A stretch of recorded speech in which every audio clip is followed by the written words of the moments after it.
trips, and distance learning at the time kind of, you know, took a back seat, but with the circumstances of today, we've been pushed forward into that. And so I'm kind of excited to get back into that field again. It's changed a little bit for sure over the last 4 years, but just wanted to share some things that I've learned since being part of this world since the 90s. And hope it can help some people starting out. First and foremost, you can do this. I do want to say I came into the museum world with a museum and art history background, and I just wanted you to know, if anybody can do it, you can do it. If I can do it, anybody can do it. So don't be intimidated by it at all. I don't think a lot of people are now using, you know, Zoom and these platforms, but rest assured, it's something that you can do. Something to keep in mind is that every museum is different, and you need to take into consideration what makes you unique. There are a lot of content providers out there.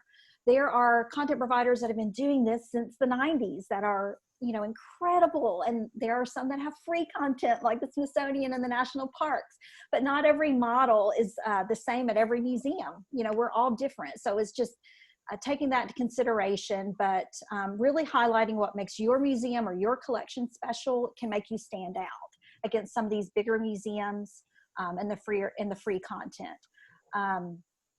Michelle mentioned revenue goals and, you know, trying to balance that as a lifelong museum educator with attendance and accessibility. We still have revenue goals. That's not going to go away. And we have been providing great interactive free content like everyone else during this time. We're going to continue that while our doors are closed. But once we get back in the museum and you know, everything's kind of restarted again, we are still going to need to generate some revenue. So we are moving towards a model for virtual field trips and art artist workshops through our Booth Art Academy. That'll be more of a paid model. We will keep the prices low. That's something we're known for in our museum. Of course, like every other museum, we seek funding to help support that. We had a bus fund basically to help schools come for on-site field trips, and now we're looking at a fund being established for our virtual field trips to help subsidize those costs for schools. So just something to keep in mind, that if you had some type of fund in place for physical field trips, you may be able to transition that into funding for virtual field trips with board approval or donor approval, or perhaps it's just a brand new fund that you're starting now. Survey your audience. We just did this recently, and I'm going to share that survey with you in just a minute. But you know who your audience, you know, you can identify your own audience. You know who you want to serve with this programming.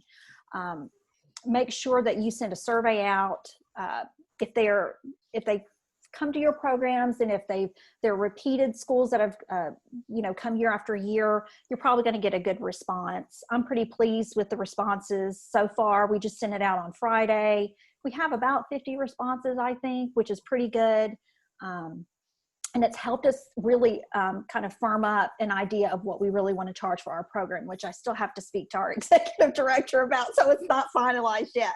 But in my mind, I have a good idea of what we can charge that seems reasonable for the schools that they can afford to pay. In Georgia, which is where we're located, even though we're a Western Art Museum, we have many Title I schools. In fact, majority of the schools in Georgia are Title I. So we're always, you know, looking at that. Determine your reach. If your focus is a local focus, if it's a state or regional or a national, it can even be international. Pricing should vary, honestly. You should be able to command more for national programming than you can for local programming. I found not always the case. There's always exceptions to that for sure. But on a national model, there's other larger content providers out there too, or other content providers that have been charging for a long time, you know, like I said, since the 90s, in a higher price range than you might be thinking. So it's just something to kind of keep in mind. This is what we're thinking of. It's kind of a model and charging for virtual field trips. And again, I've told Michelle and I told Zinnia and Laura earlier, I am very much a go with the flow type of person, very organic. When it comes to field trips, it's okay if you make mistakes. Everybody does it. It's a very forgiving time, and I think we've all seen that. But whether it comes to you feel like you're charging too much or charging too little, you can always make those changes along as you go. And then, of course, the same with content. But what we're looking at, and individual pricing, it's more homeschool students or cyber academies that come together like homeschool students, or artist workshops, like 2 to 3 day workshops that are all day long. Each person paying individually. That one person from that organization would be responsible paying us for, they would pay online, which is what we've been doing with our virtual content for our not our homeschool base, because those have been free, but for our artist workshops anyway. So if you have an online tool for them to pay online, it makes it super simple to do it individually. For the schools though, I think flat rate pricing is a better way to go. That's how I've always done it, and that's what most of the content providers out there do. They charge a flat rate.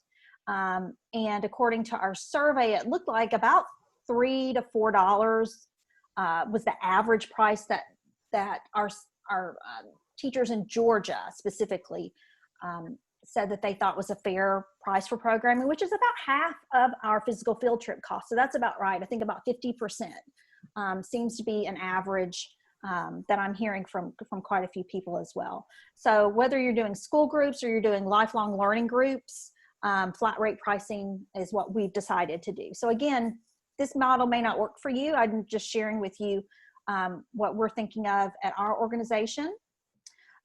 With individual models, here I have our fantastic outreach coordinator, Miss Lynette, who's been teaching some of our homeschool days, and she's been doing our Facebook Live art lessons. This gives you kind of a snapshot of what we've been doing with individual students at home right now. And with this model, again, this would be individual charges that, you know, they would pay separately by household, and they would register online for that.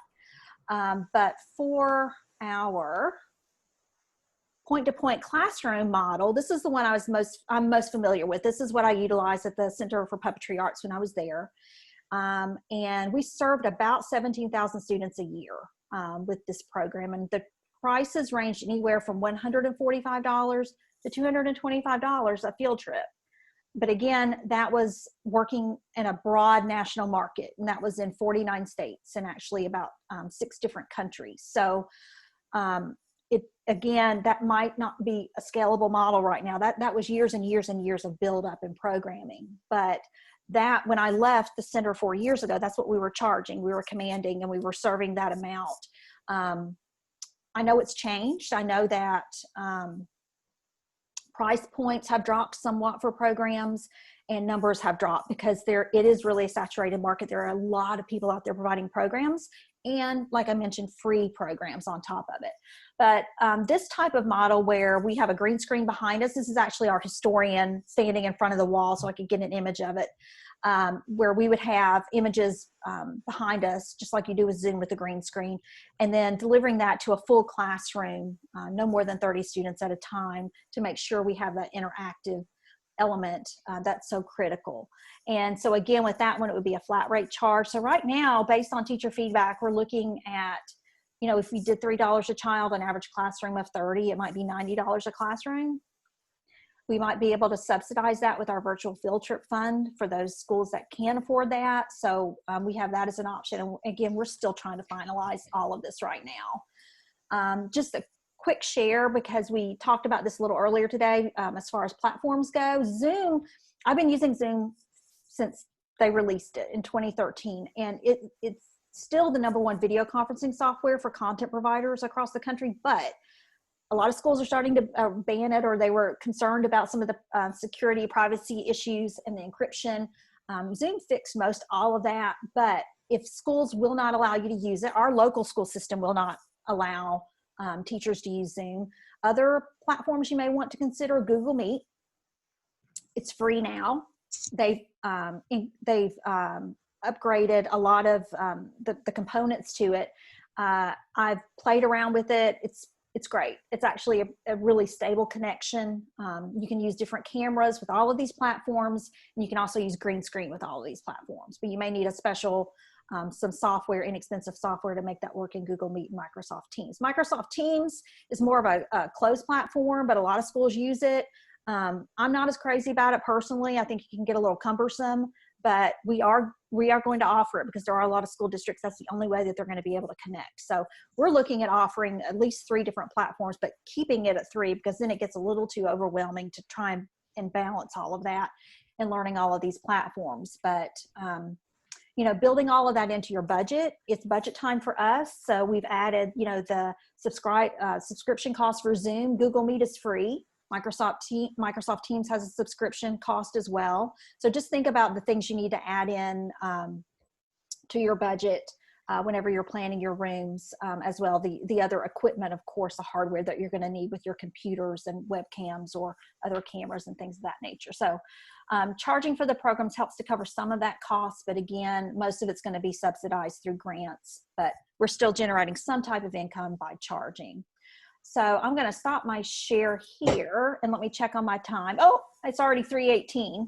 So as usual, I talk way too much. Okay. That's I didn't get to share the survey because I'm talking way too much. Oh, are you going to share it in the chat box, or is it something that you can share later? I'll share it later. How about that? Okay. Because I think that that would be interesting for all of us to look at. And now we're going to switch to Laura, who I've lost on my screen. There she is.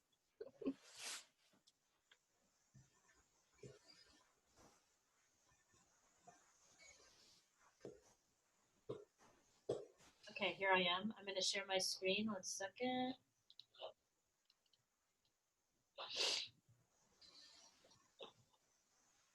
Can you see it?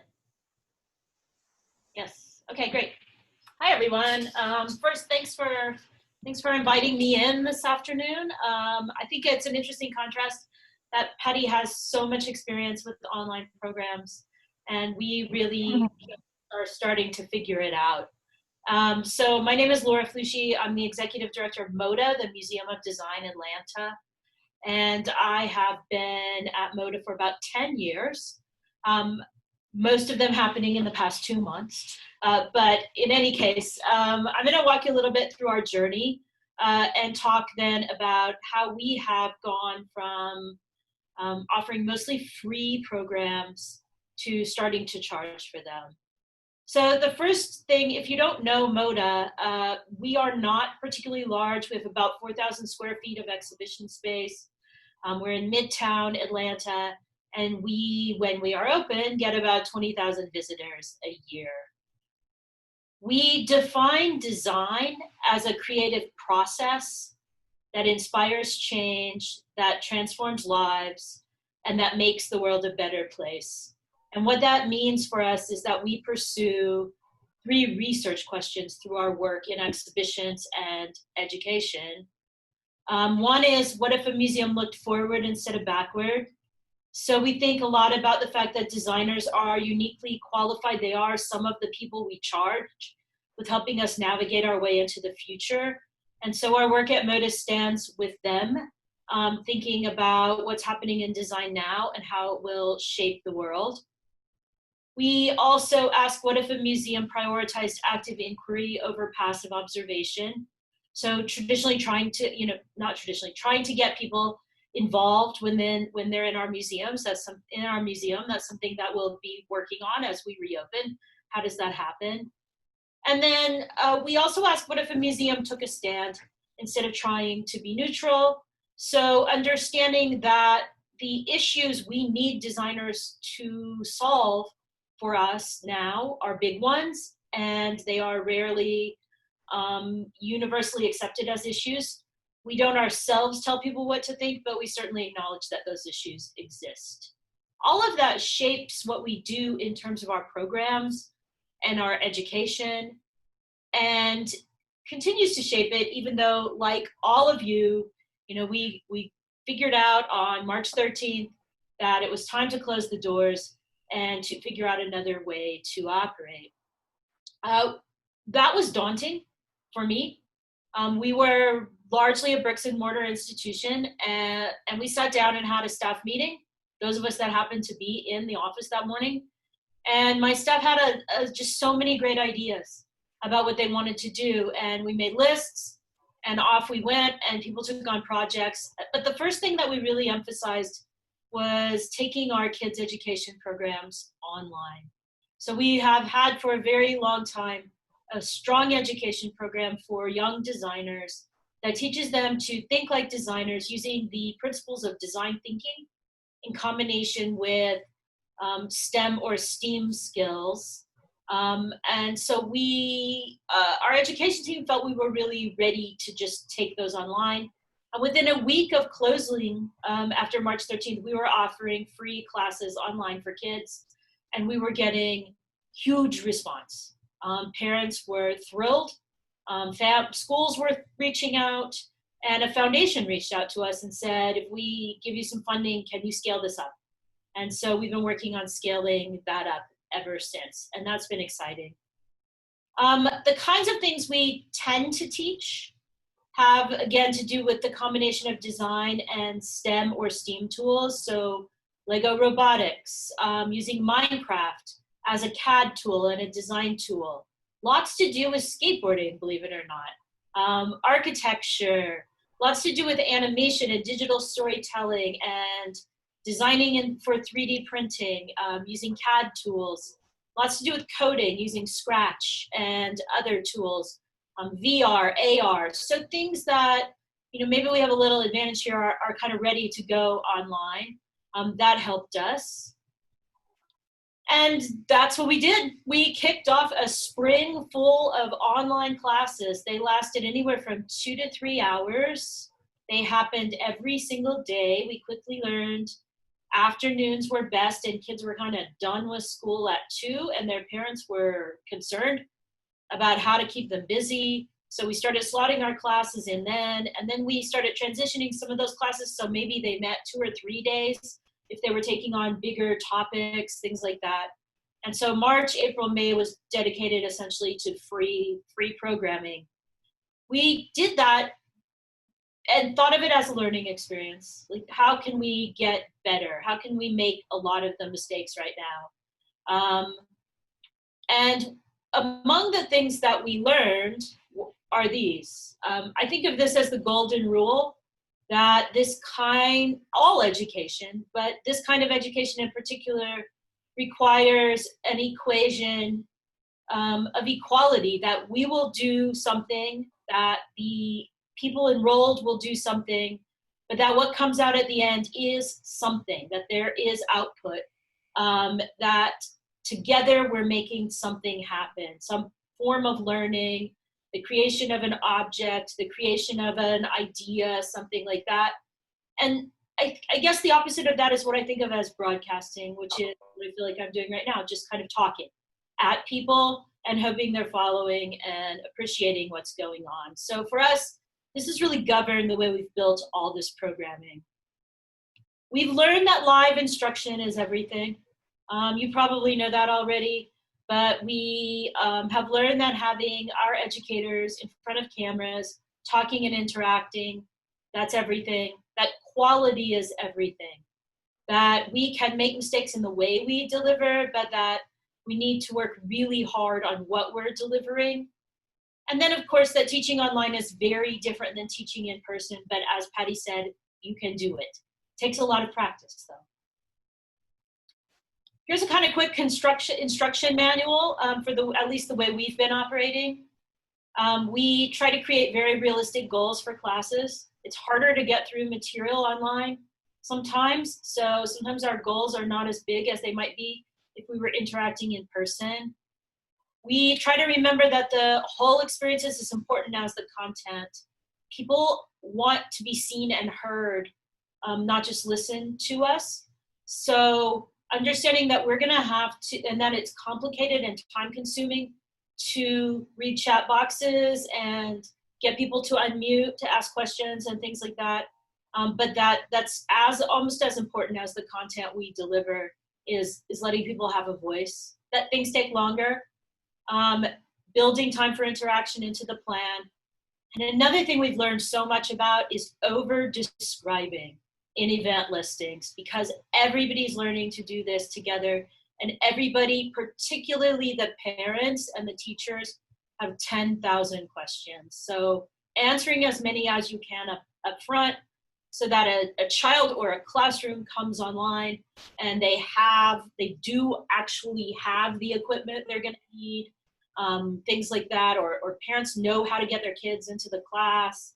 all of those things are really important. So we try to really over communicate those. We also have accepted that this is a time of extreme prototyping, that failing fast and often is so important, and that, as Patty said, everyone is very forgiving right now. It's okay to make mistakes. Not a single parent or teacher has yelled at me in the way they might have in the regular world if we make mistakes. Everyone's been great. That every class is a prototype that makes the next one better. And that sometimes we choose just to practice them, even for free, because we know it'll take us to the next step. Being generous is for us right now so important in all of this.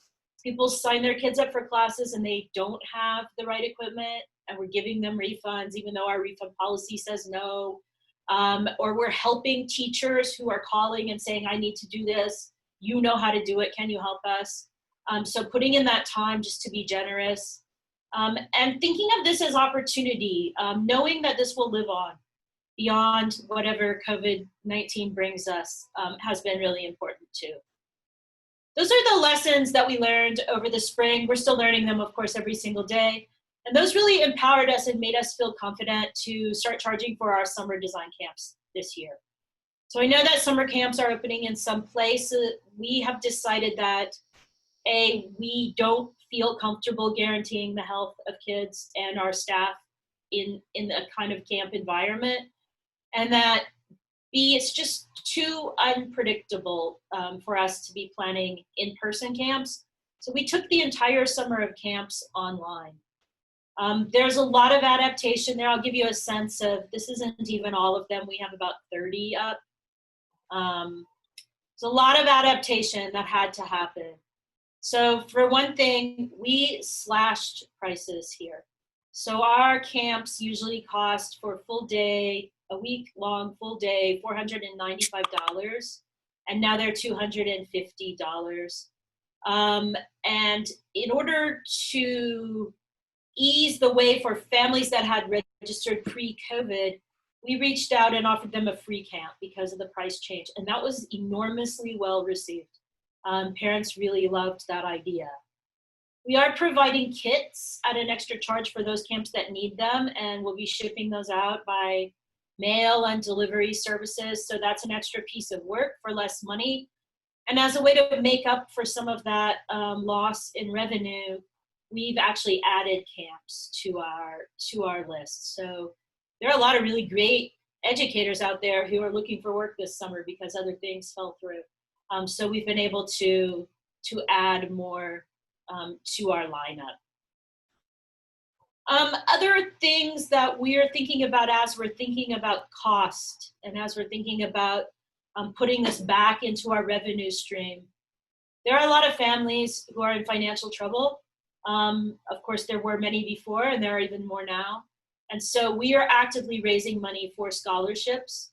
And we've had a decent amount of success asking people registering for camps or classes if they would contribute to help other kids go have these experiences. And we're doing it in some other ways as well. And we're getting good results with that. So I recommend that. We are troubled in that we know we can't solve the tech divide that keeps some children out of these kinds of camps. And I just don't see an immediate solution for that. We also know that, as Patty said, not online learning is not for every child. It's really complicated for some, and some can't do it at all. And so we know we're missing some potential young designers there.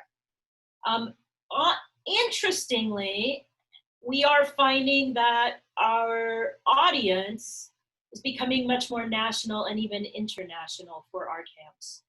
And that is a positive byproduct, I think, of all of this that I guess I didn't really think about it when we started it all, but it's been interesting to see registrations for camps coming in from at least across the eastern part of the nation. And I was saying earlier when we were getting ready for this session that had I thought about this more and realized it, and now I'll share this with anybody who's thinking about this, we didn't think about time zone problems. So our camps start at 9 in the morning. That means California's kind of out.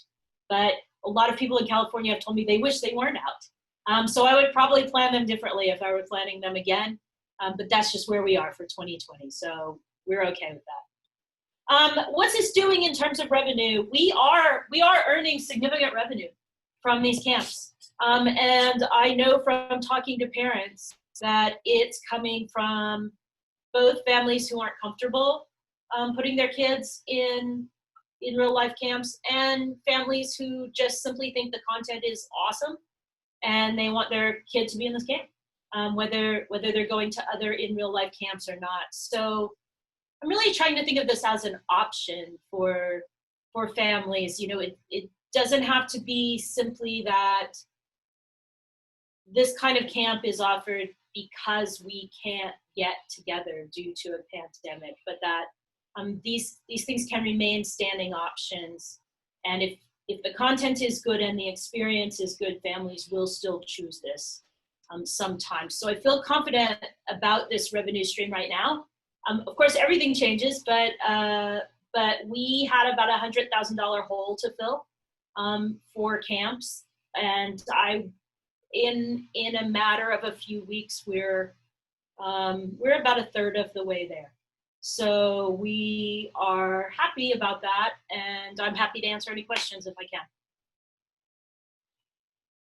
So, thank you so much. We have lots of questions. Really quick though, Laura, with your camps, do they go the full week every day for that $4.95? Friday 9 to 4. Friday 9 to 4. Okay. We have set it up in a way that we you know, as I said, over communication seems to be everything. Yeah.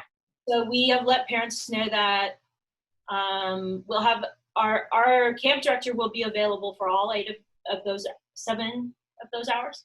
Mm-hmm. They will be doing live instruction, facilitating discussion and collaborative learning all morning, and then there's a lunch break. And then in an effort to not keep kids behind screens for 7 hours, mm-hmm. we are sending them off with assignments to find household objects or go outside or things like that in the afternoon for a couple hours. Our camp director and our camp assistant stay online to answer questions. We were really concerned that we didn't want the burden of camp to suddenly fall back on parents in the afternoon when they're trying to work. And then for the last hour, sometime in the last hour of camp, we bring all the campers back together. Caregivers are welcome to join too. And we answer questions and look at the work that's been done in the afternoon and get ready for the next day. Okay. And I know you had mentioned that the materials are an extra cost. So those are the kits. Yeah. And then Patty, did you have, when you're doing the virtual field trips, do you offer kits to the classroom for any hands-on component, or is that something that you haven't gotten to yet, or? What we ideally are planning on doing, this was, and again, working off a model that I worked off of previously, was providing everything online, templates, materials lists for them to gather the materials. That way we're not incurring any costs of shipping or worrying about them receiving the materials. But having said that, with our STEAM workshop that we're planning on developing, we are thinking of sending kits for that one. So I think it's going to be a mix for us with this one. But it's easy. We found it's easy enough because you want the materials to be for our programming. Again, every museum is different. Every organization is different. We want those materials to be low cost, no cost recycled items that can be easily found, or that they're in the classroom. Mm-hmm. So we've in the 15 years of delivering content, I never had an issue with teachers getting those supplies together. But you know, the design of the hands-on interactive activity, you know, you have to keep that in mind when you're designing that activity. You know, what all does that entail? But we do think with our STEAM workshop, we're thinking of sending kits for that. Now, with your content, I know that you offer the virtual field trip as a live, it's a live experience.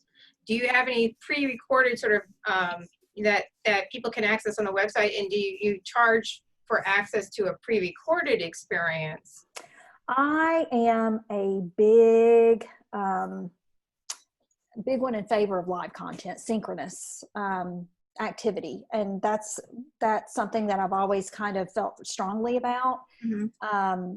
we will have some online content, and we do, for example, our Facebook Live, our drawing lessons with Miss Lynette every week.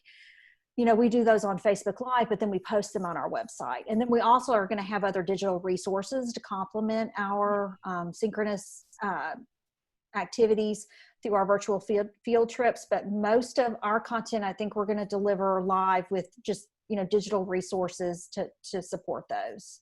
Okay. Do you have any, or does your museum offer any pre-recorded content? And is it free or? No, not really. We don't. It's all live. Mm-hmm. Okay. And then we are recording some talks that we're doing, like meetups with designers and things like that. Mm-hmm. Sharing it out with members afterwards in case they couldn't come, and I'm sure it will make it to our website. Mm-hmm. But it's not. It's something that's already happened live. Okay. And when you're just designing content, and I realize that the content that at the Museum of Design, you put together fabulous content in a really short period of time to satisfy a really a need that was out there that needed to be filled very quickly. But Patty, do you foresee working with teachers to develop content? I might have missed this while you were talking, but are you working with a team of people? Is the content being developed within your museum? Are you contracting it out? Exactly where is the content originating from? We're originating it ourselves. Okay. It's my education team and myself. I have an education advisory board that is comprised of DOE specialists and also representatives, whether they're teachers or principals or whoever they may be, in different disciplines in different counties surrounding us that we serve on physical field trips. But DOE has been really helpful for us in helping to send out the survey too. But we run everything by that advisory board after we create it. So we know we have classroom teachers, we have specialists, we have the DOE folks. So you know, we're getting that kind of good housekeeping seal of approval from that education advisory board before we really release the content. But we are developing it in-house. Okay. And how are either of you handling evaluations or evaluation process afterwards? Or we'll have an evaluate. Always, those are critical because that's going to determine how your program is going to grow and let you know what's working and not working. So we lived by our evaluation. We live by them now for our on-site field trips. We're tweaking our programs constantly based on teacher feedback, and it's the same for the virtual field trips. It's not any different for us. Mm-hmm. We will be sending evaluations to camp families. We have been to class participants. We've actually had very low evaluation participation so far, but we're keeping at it, just try to streamline it a little bit. Mm-hmm. And so who's teaching? Are you, is this something that we could use all those docents who are not actively giving tours in the museum for, or volunteers, or who's teaching the content right now? For us, it's a team of educators that have been with us for a while. And I have really asked them to play to their strengths in developing this. In other words, as they develop classes and camps, let's start with what you're most comfortable with, and not necessarily be reinventing the wheel right now, but it's our education team. It's the same for us. It'll be our education team. I'm most comfortable, you know, with our team delivering that content. We do a mix when it comes to on-site field trips, but there's extensive docent training, you know, a 13-week program, and they're monitored, you know, throughout the year as well. But with virtual field trip programming, I've only ever used paid education staff. And how are you marketing the programs? I know that you did the teacher survey, Patty, in order that sort of was like a marketing tool in itself. It brought in information, but it also got your word out. But so what are your means of marketing these programs? How are you getting the word out that you have them? And also consider how you might continue to market them after we open back up and maybe people shift a little bit away from their online presence? How will we market these? With us, we have an extensive teacher listserv, of course, of teachers visiting us over the last 3 years on site. So that's where you want to start, I think, with that, for us anyway. Starting there, and these are the teachers that have participated in your program. Programs they know, and know what you do. They believe in you. Hopefully, most of them, and so they're a good market to tap for that. And then relationship building is key. That is the biggest thing I learned through all the years of doing this. Go to conferences, go to national conferences, go to ISTE, International Society for Technology and Education. The one contact, the one relationship you build there can spawn so many across, if it's a national market you're looking for, a regional market, just talk to everyone that you can talk to. Reach out to school administrators, but Department of Education has been a huge help for us in the state of Georgia. So those are just a few things to kind of get you started. But that relationship building, just like it is with your physical field trips, is equally as important with the virtual field trips. And you said ISTE. What is that again? International Society for Technology and Education. Laura, how are you guys marketing or plan to continue? Similarly, we started with those closest to us. In fact, we kind of beta tested our very first classes with students who come to us all the time, whose families are really engaged. And so then using the various mailing lists and so on that we have for families, educators, now started to do some advertising on public radio, and we'll be actually doing some national advertising in design channels as well. That's a good idea. So now we're bringing it to national. Do you have any recommendations for getting that content national? I mean, where would you start to sort of figure out how you can reach beyond your community with these programs? Because we all have objects that are unique to us, and if people can't come and see them, how can we get this content out to them? So any recommendations for that? I think we've heard, and I've served on their content advisory board in the past, so Center for Interactive Learning and Collaboration, CILC. Their services are not free. They do charge, but they are our main resource for K-12 video conferencing content in the nation and beyond. We're thinking a lot about who chooses design camps for their children. And we are hoping that a lot of people do, but knowing that designers will know the value of that. So we're actually looking at, say, professional design publications and such things that are kind of niche-y.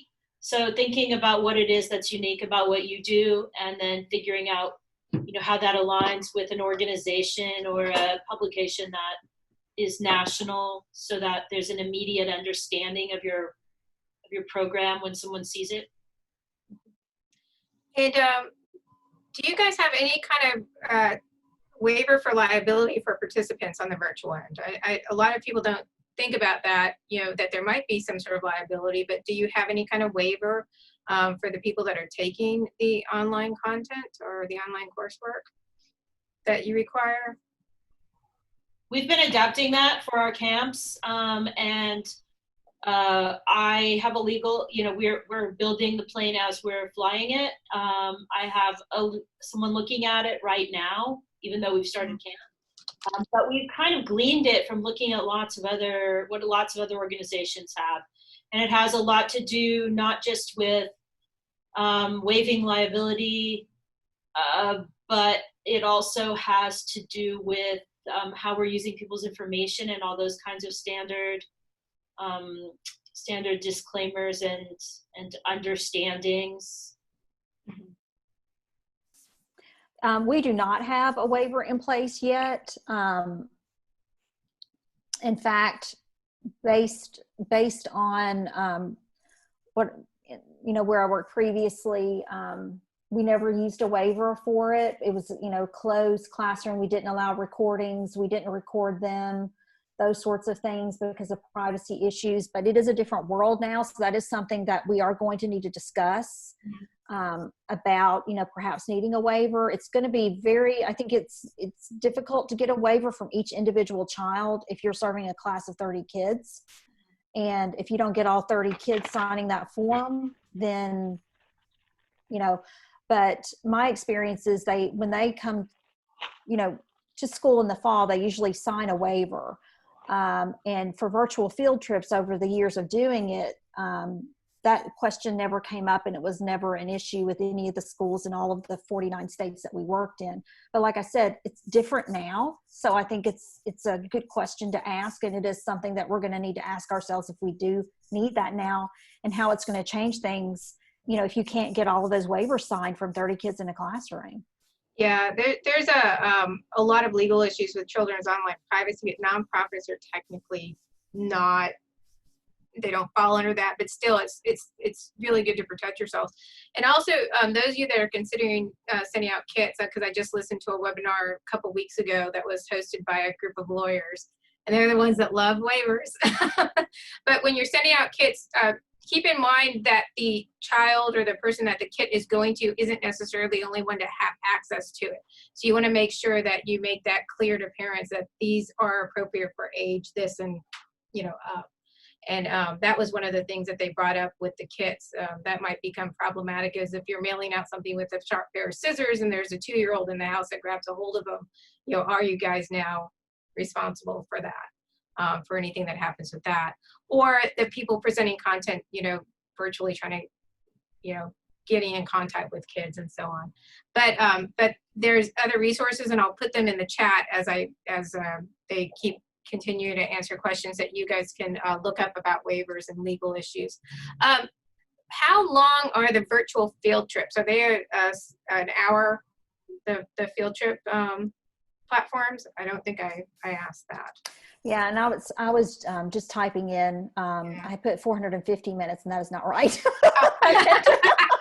Like, whoops, It's no, sorry, no, not, I meant 45 to 60 minutes. It depends on the model. I know that Laura is going to have a very different answer than me, but our field trips are going to be designed so that they are, they're introductions to units, or they're, you know, summaries at the end of the unit.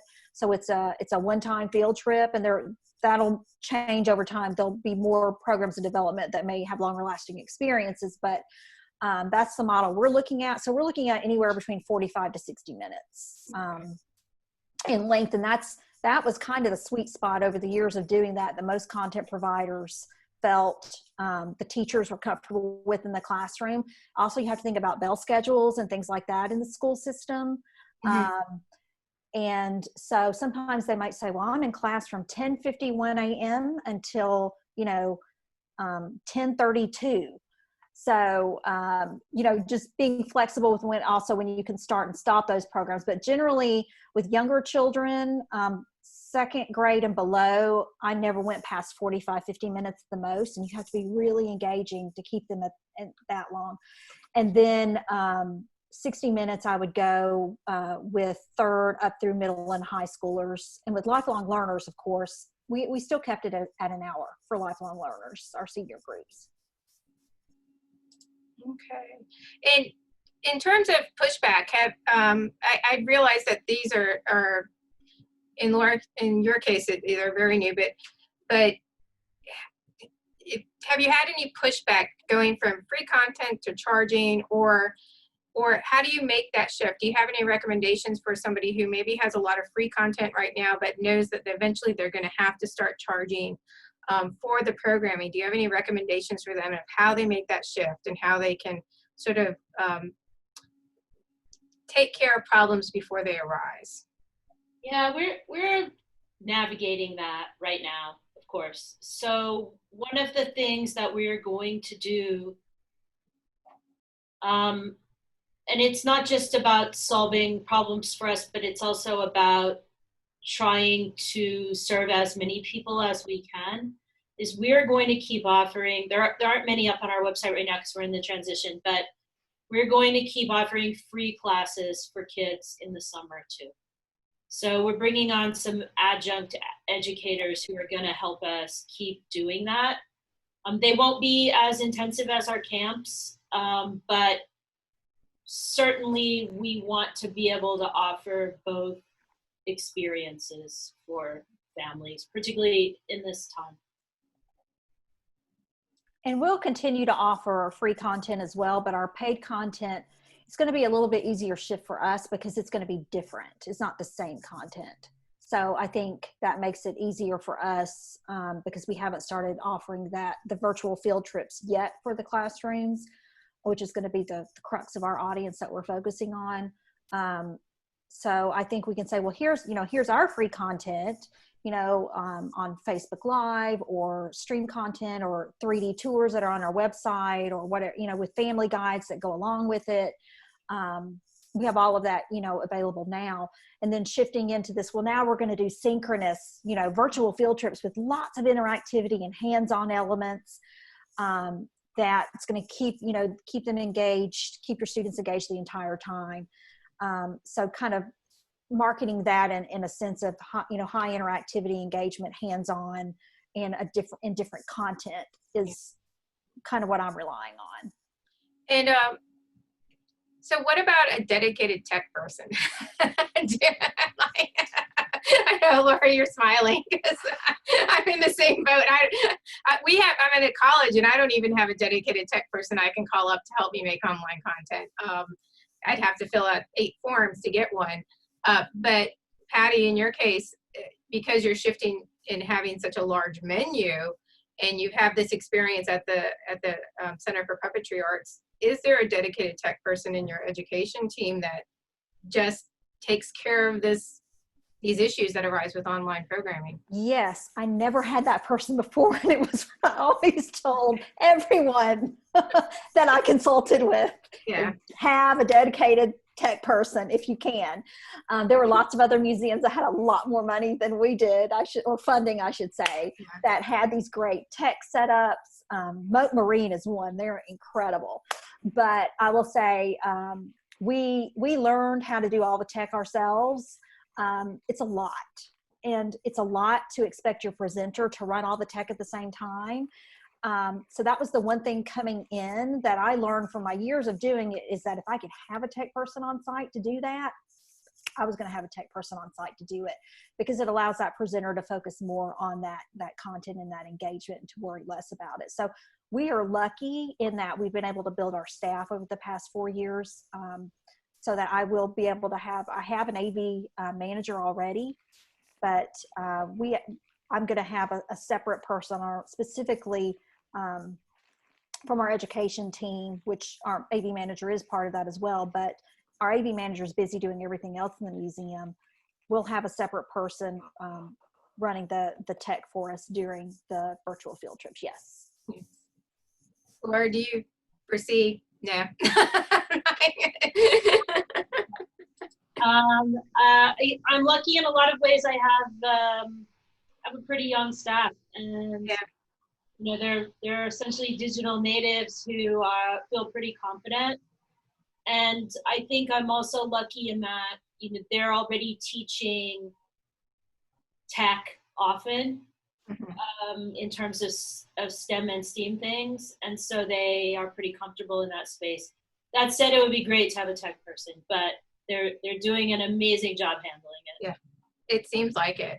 I think that we're running right up against our 1 hour mark, and I'd like to thank both of you, Patty and Laura, for joining us today. It was a really great talk, and again, if I missed anything or you have resources that you want me to share with the group, you can just throw it in the chat and I'll make sure to get it transcribed. It generally takes me about 2 days to get the content from one of these put into the Google Doc, but I've resent the link over in the chat for that Google Doc. And again, it has resources not just from today, but for all of the webinars that we've been doing over the last 8 weeks, plus content above and beyond that, that I just find and place into the document.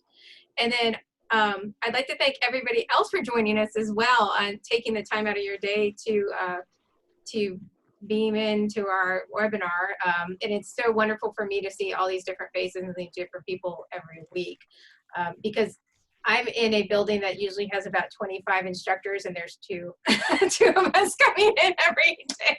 And I think we're kind of sick of each other by now. But I'm going to throw it back to Zinnia really quick to wrap up for the day. But again, thank you.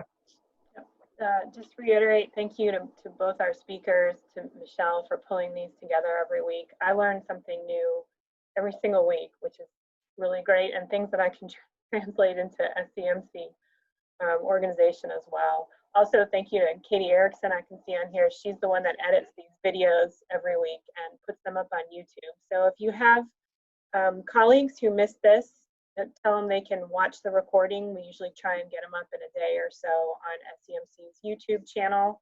Now's a great time to join SEMC if you're not a member already. We're running a special for just $25 for the next year. You can become an individual member and stay connected with us through the coming months. I think it's going to be really important. So we'll be back next week. Look forward to seeing everybody. Michelle, what's our topic next week? We're talking about community partnerships with museums. Museums sort of stepping in and filling the void when they find a need in a community. Someone's going to talk about a community garden that's being grown on their property, and about some sketching programs that reach immigrants and refugees. And so it's going to be a very interesting topic next week. Yep, and we'll look forward to seeing all of you there. These come out in e-news. I've gotten better about putting the Zoom meetups on the website. Sort of a learning curve for me right now, but also Michelle's Google Doc is also on the SEMC website under resources. So I'm beginning to populate things in there, but check Facebook, check e-news. Michelle's been good at sending things out. So, all right, well, I think it's time for us to wrap up with that. Everybody have a good day, and we'll look forward to seeing you next